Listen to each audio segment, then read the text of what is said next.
And look, because I would love to tell you about what it's like to go to rave sober as someone in recovery. But before I get into it, I really want to drill down that disclaimer that I'm not talking about just going to a rave sober like a one-off thing. I'm talking about being a sober person, recovering from addiction, and going to raves, because I do believe that those are two different experiences. And when I tell people that I'm a sober raver, their immediate first question is always, well, isn't that triggering? Like being around all of those substances? Especially because anyone who's in the scene knows ravers are a generous type. You will be offered a plethora of shit while you're there. Now, for me personally, and again, I'm only speaking on my personal experience. I am not like the mecca of raver recovery. Being around it and being offered it even is not triggering to me literally at all. If anything, a lot of times it's low-key motivation and fuel to stay sober, because I see so much shit that reminds me of how bad it used to be for me, and I'm like, damn, I do not miss that. Like when I see people who are too fucked up to walk or stand, or they're throwing up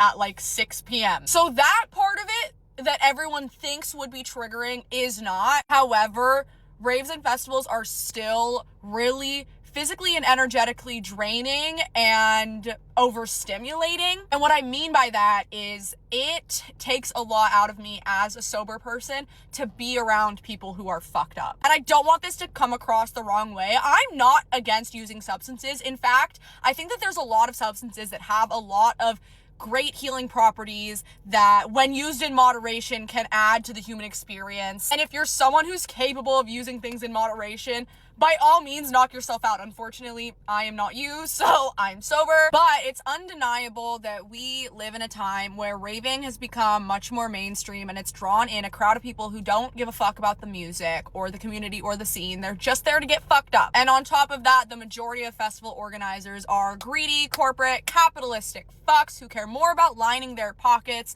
and selling tickets than they do about the experience and the safety of the people attending, which results in the majority of festivals nowadays being oversold. So what happens when you mix those two things? You are around way too many people who are way too fucked up to function. And I feel like when you're also fucked up and you're energetically more on that level, you don't realize a lot of shit going on around you. Or even if you do realize it, it doesn't bother you as much. At least in my experience, I was not noticing the amount of people that were floored or had their heads in the trash can. I didn't care or notice as much when people bumped into me or got in my personal space. And even then, when shit like that did happen, I feel like it was much easier for me to let it roll off my back. Whereas now, it compounds faster and heavier. When you're fucked up, you're pretty oblivious. But when you're sober, these things are impossible to ignore. And at a certain point, when my personal space has been invaded, or when I've seen just a lot of low-key scary shit, it's really hard to pull myself up back to a point where I'm having fun again. I think that I also feel this obligation as a sober person to sort of hold space for people who are fucked up. Like, people invade my personal space and they want to just yap my fucking ear off, and they want to touch me and they want to hug me, and I'm still figuring out how to like respectfully set boundaries there. I've just gotten to a point where I have to tell people like, hey, I'm really overstimulated right now.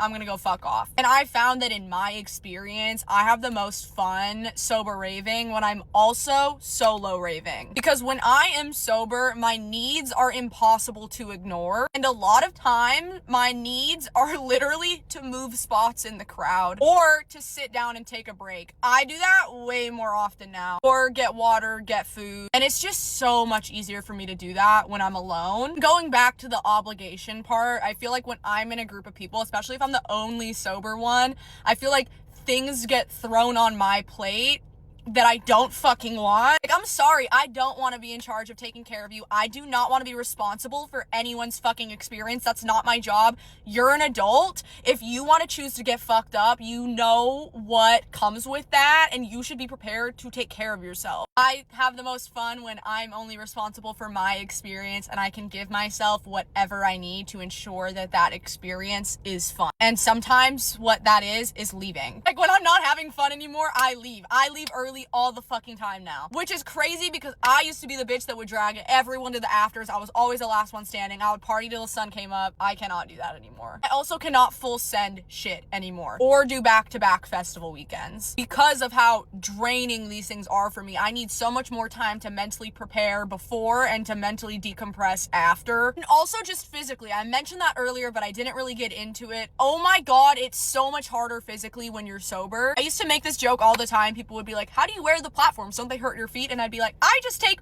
and I don't feel my feet anymore. I fucking feel my feet now. I feel everything. I have the back of an 80-year-old man. No amount of energy drinks can undo that pain. But yeah, moral of the story is they drain the fuck out of me and I still love them, but it's really disappointing when I go to a festival and the experience is subpar because of things out of my control. Mostly what I'm getting at is festivals that oversell and take away experiences so that they can sell more tickets instead. I like festivals that are huge with a lot of open space and a lot of experiences like workshops, art exhibits, whatever. Like, I'm a side quester. I like to go roam and explore and not always be sardined with people, you know? When I go to a festival and it's not like that and I don't have a great time, it feels like a waste of my time and energy because I know that I'm not going to be capable of doing another festival for another couple months. But where I'm at right now is I really want to like lock in and get intentional with the festivals that I choose and make sure I'm choosing ones that align with the type of experience I want to have. I still love festivals. I just have to do it way differently now to make sure that I still love it. If I try to go the same way I went when I was in active addiction, I am miserable and I hate it. Basically, it's just a learning experience. Anyway, thanks for coming to my fucking TED Talk.